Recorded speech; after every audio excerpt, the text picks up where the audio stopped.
जय हिंद दोस्तों, की ऑफ मैथमेटिक्स 2.0 में मैं ललन कुमार आपका हार्दिक स्वागत करता हूं। आइए आज जो है कोऑर्डिनेट से संबंधित एनसीईआरटी के कुछ क्वेश्चन को फिर से सॉल्व करने के लिए हम सब चलते हैं। तो जैसा कि आपको पता है, मैंने 7.1 जो है प्रश्नावली का 1 नंबर क्वेश्चन बताया था। आज हमारे सामने जो 2 नंबर क्वेश्चन है मैं आपको बताने जा रहा हूँ, कृपया कर देखिए। तो क्वेश्चन क्या है, तो किताब अपना सामने रखिएगा। क्वेश्चन कहता है बिंदुओं 0,0 और 36,15 के बीच की दूरी ज्ञात कीजिए। क्या अब आप अनुच्छेद 7.2 में दिए गए दोनों शहरों के बीच की दूरी ज्ञात कर सकते हैं। तो यहाँ पर 2 पॉइंट दिए गए, ठीक है। उन दोनों पॉइंट को देखिए, तो वह दोनों पॉइंट क्या कहता है। सबसे पहले मान लेते हैं कि यह पॉइंट क्या है, ए और बी है।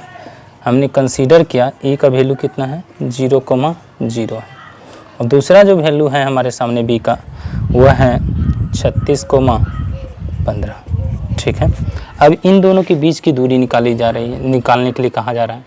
तो क्वेश्चन हम दूरी निकालेंगे तो लिखेंगे पहले दूरी सूत्र से। जैसा कि आपको पता है दूरी सूत्र से फार्मूला क्या होता है, तो ए बी बराबर हो जाता है √x2 - x1 का होल स्क्वायर, अब प्लस क्या हो जाता है y2 - y1 का होल स्क्वायर। अब देखिए यहाँ पर ये फर्स्ट वाला पार्ट कहलाता है x1 y1, उसी तरह ये कहलाता है x2 और ये कहलाता है y2, ठीक है। हम बैठाते हैं x2 का वैल्यू कितना है 36 माइनस क्या हो जाएगा 0, इसका क्या हो जाएगा होल स्क्वायर। उसी तरह y2, तो y2 का वैल्यू कितना है 15 और y1 का क्या है 0 है। अब देखिए यहाँ पर ये 36 है, 36 का स्क्वायर कितना होता है, पहले तो आप 0 घटाइएगा तो वही नंबर रह जाएगा, अर्थात 36 का स्क्वायर प्लस ये हो जाएगा 15 का स्क्वायर, ठीक है दोस्तों। अब देखिए 36 का स्क्वायर कितना होता है 1296 प्लस 15 का स्क्वायर कितना होता है 225। अब इन दोनों को आप ऐड करके देखिए कितना आता है, तो वैल्यू 6 और 5 हो जाता है 11, 1 ये हो गया 2, ये हो जाएगा 5 और ये आपको वर्गमूल इसका निकालना चाहिए। इसका वर्गमूल कितना निकल जाता है 39 यूनिट निकल जाता है। तो इस प्रकार हमने देखा कि ये जो कहा गया क्वेश्चन उसी के अनुरूप है, लेकिन इसमें और भी बातें कही गई। कहा जा रहा है कि अब अनुच्छेद 7.2 दोनों शहरों के बीच की दूरी, अब 7.2 अनुच्छेद पे पहुँचिए, ठीक है। वहाँ पर आपको पता चल जाएगा कि किस तरह इसको बनाते हैं। यहाँ पर देखिए एक क्वेश्चन दिया गया है 7.2 का, ये एक डायग्राम है जिसमें 15 किलोमीटर और 36 किलोमीटर डिनोट किया गया है। इसमें ए बी के बीच की दूरी निकाली जा रही है, जो कि सेम यही चीज़ है, ठीक है। आइए क्वेश्चन नंबर 3 को देखते हैं दोस्तों। क्वेश्चन नंबर 3 क्या कहता है इसी में, वो हम जानने का प्रयास करेंगे। आइए तो क्वेश्चन नंबर 3 को समझिए। कहा जा रहा है निर्धारित कीजिए क्या तीन बिंदु यहाँ पर हैं 1,5, 2,3 एंड -2, -11 संरेखी है। आपको एक वर्ड समझना चाहिए, संरेखी। संरेखी मतलब होता है एक ही रेखा पर स्थित। जैसे मान लीजिए 3 पॉइंट है और ये संरेखी हो, तब क्या होगा कंडीशन पहले वो समझ लीजिए आप। यहाँ पर मान लीजिए ए है, बीच में कहीं बी है, ये मिड पॉइंट नहीं है, कोई भी बिंदु है मिड पॉइंट को छोड़कर, ये क्या है सी है। संरेखी मतलब ये हो गया कि जो बड़ा भुजा AC है वह इन दोनों भुजा मतलब छोटे भुजा AB और प्लस BC के जोड़ के इक्वल होना चाहिए, ठीक है।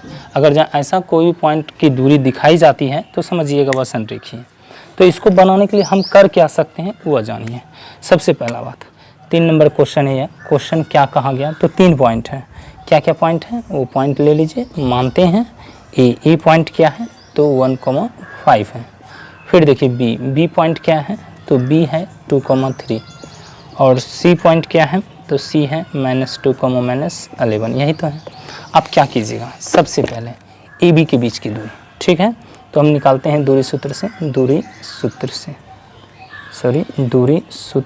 से। अब सबसे पहले ए बी के बीच के डिस्टेंस को निकालेंगे। ए बी फार्मूला आप जानते हैं, फार्मूला होता है x2 - x1 का होल स्क्वायर प्लस क्या होता है y2 - y1 का होल स्क्वायर। अब देखिए हम लिए हैं ए बी के, तो इसी के हिसाब से डिसाइड होगा x1 y1 x2 y2। तो x2 का वैल्यू क्या है 2 माइनस x1 का वैल्यू क्या है 1, हमने 1 देकर स्क्वायर दे दिया। अब देखिए y2 का वैल्यू क्या है 3 और y1 का क्या वैल्यू है 5। तो इस तरह इसका क्या हो जाएगा होल स्क्वायर। उसी तरह 1 का स्क्वायर क्या हो जाएगा, 1 का स्क्वायर लिखेंगे। यहाँ देखिए -2, इसका भी होल स्क्वायर, ये हो जाएगा 1 और ये क्या हो जाएगा 4। ऐड होकर वैल्यू क्या आ रहा है, तो 5 आ रहा है। अच्छा यहाँ पर देखिए, यहाँ पर -2 का होल स्क्वायर है, तो यहाँ पर पावर क्या है एक सम संख्या, इसी वजह से ये माइनस प्लस में बदल जाता है। अब हम क्या करेंगे BC का डिस्टेंस फाइंड करेंगे। तो बी सी फाइंड करने के लिए सेम सिचुएशन उसी तरह का फार्मूला हमको लगाना चाहिए, अर्थात क्या हो जाएगा x2 माइनस x1 का whole square plus y2 minus y1 का क्या होल स्क्वायर। अब देखिए यहाँ बात BC के लिए हो रहा है, तो ये बन जाएगा x1 y1 और ये बन जाएगा x2 y2। तो x2 का वैल्यू क्या है -2 है दोस्तों, माइनस फार्मूला से आया। x1 का वैल्यू क्या है 2 है, इसका क्या कर देंगे होल स्क्वायर। उसी तरह y2 का वैल्यू क्या है -11 है और y1 का क्या है 3 है, तो फार्मूला से माइनस अर्थात -3। अब देखिए ये दोनों क्या हो जाएगा तो -4 हो जाएगा, सेम साइन है ऐड होगा, जैसा साइन होगा उसी तरह छोड़ते हैं प्लस, यहाँ पर भी क्या हो जाएगा तो 14 हो जाएगा। अब यहाँ पर क्या होना है तो 4 का स्क्वायर हो गया 16, क्यों ये जो है सम संख्या है इसलिए माइनस प्लस में चेंज हो जाता है। इसी तरह इसका स्क्वायर क्या होता है 196, दोनों को जोड़ दीजिए कितना होता है, तो ये हो गया 10 × 11 और ये हो जाएगा 2, तो हमने देखा कि ये 212 रूट में आया। उसी तरह अब क्या बचता है AC, आप AC का वैल्यू निकालेंगे, AC बराबर क्या हो जाता है। अच्छा अगर आप चाहिए कि 212 को हम तोड़ कर निकालें तो यहाँ पर गुणनखंड के आप देख सकते हैं कि क्या आ सकता है वैल्यू। ये हो गया 2 से कैंसिल हो रहा है 1 टाइम्स में और 0 लगेगा क्योंकि 2 डिजिट आ रहा है, ये 6 हो गया, फिर क्या होगा 5 और 3 हो जाएगा। इसका मतलब हम इसको लिख सकते हैं 2√53। ठीक है दोस्तों, आइए AC फाइंड करते हैं। AC के लिए क्या हो जाएगा, फिर से ये हो जाएगा -2 और -1 का क्या whole square, x1 y1 x2 y2 और प्लस यहाँ पर क्या हो जाएगा तो -11 और माइनस हो जाएगा 5 का होल स्क्वायर।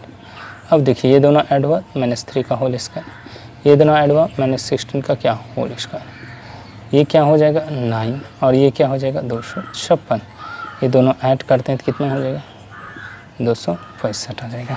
अब यहाँ पर देखिए यदि AC यहाँ पर क्या है तो हम अगर जाए AB और प्लस क्या कर दें BC, मान लीजिए हम निकाल देते हैं AB प्लस क्या BC, तो वैल्यू पहले देख लीजिए। AB का वैल्यू क्या है √5 और इसका वैल्यू क्या है 2√53।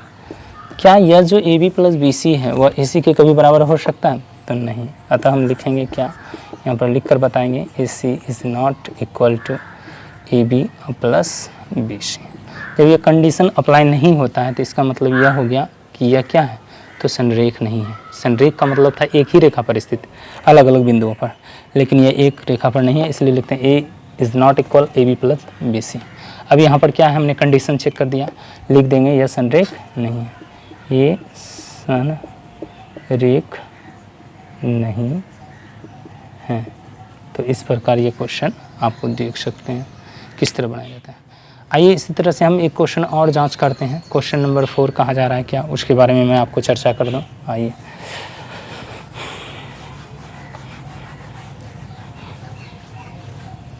तो देखते हैं क्वेश्चन नंबर 4। क्वेश्चन कहा जा रहा है निर्धारित कीजिए क्या बिंदु इतना ये क्वेश्चन नंबर 3 तो हो गया, 4 जानिए जांच कीजिए बिंदु इतना इतना समद्विबाहु त्रिभुज के शीर्ष है या नहीं है। यहाँ पर चेक करना होगा। 4 नंबर क्वेश्चन, सबसे पहले आप पॉइंट को मानिए, माना क्या मानना है हमको, पॉइंट को ये दे देते हैं 5, -2, B इज़ इक्वल टू क्या है तो यहाँ पर है 6, 4 और C इज़ इक्वल टू क्या है तो C इज़ इक्वल टू है 7, -3।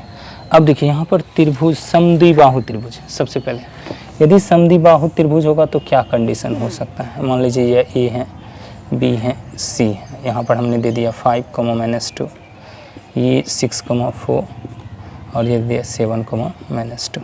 अब यहाँ पर हमको क्या होना होगा, यहाँ पर जो हमारा क्वेश्चन है वो कहता है समद्विबाहु, तो सम मतलब होता है बराबर, द्वि मतलब होता है 2 और बाहु मतलब भुजा। इसका मतलब जो ऐसा त्रिभुज जिसका 2 भुजा कम से कम बराबर हो उस त्रिभुज को क्या कहते हैं समद्विबाहु त्रिभुज कहते हैं।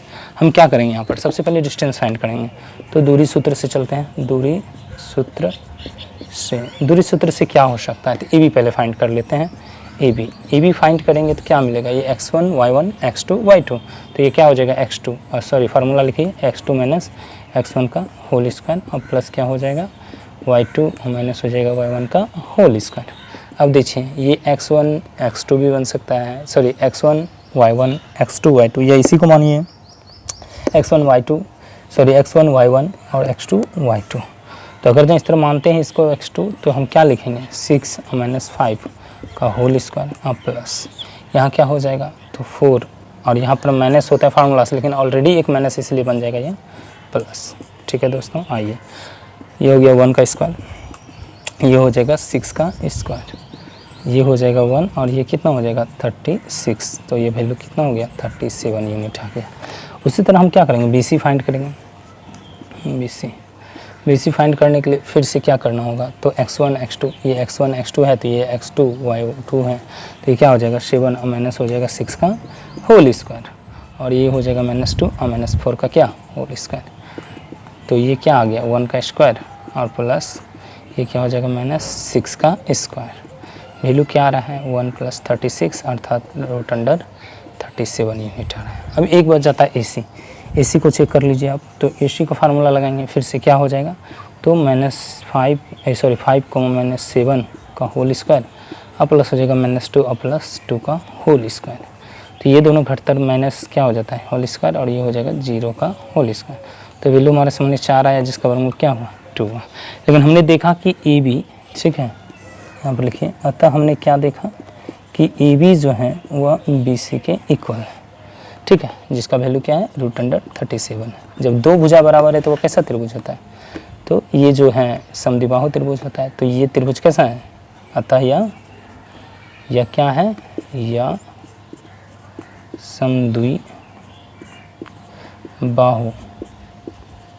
समद्विबाहु त्रिभुज के शीर्ष हैं। ओके दोस्तों, यदि कोई प्रॉब्लम हो तो कृपया कर मुझे कमेंट करें, लाइक करें, शेयर करें, ज़्यादा से ज़्यादा दोस्तों तक फैलाएं ताकि उनकी जानकारी भी आपके इक्वल हो सके। यह ज़रूर करें दोस्तों। इस वीडियो को देखने के लिए आपको बहुत बहुत धन्यवाद। बाय बाय दोस्तों।